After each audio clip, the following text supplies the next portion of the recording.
Hello and welcome back to our channel. For today's video is how to use TikTok's AR filters. It's just pretty quick and simple, so let's go.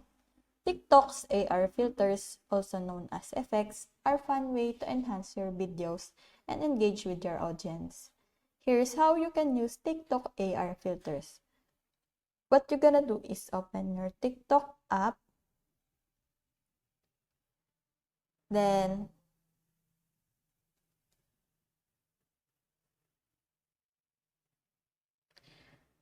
tap on the plus sign icon in the bottom center of the screen to start recording a video. Access the effects. Before recording, swipe left on right on the camera screens to access effects tabs. You can also tap effects on the icon located in the bottom left corner of the screen and swipe and find AR. So you can see that AR. Then select one you want to choose. Then apply AR filter. Now, follow the instructions on the screen to apply AR filter on your video. Record the video.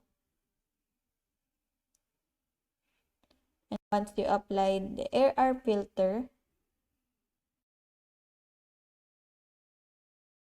record your video as normally would. Then, save and share. After recording your video, tap on the check mark icon to save it.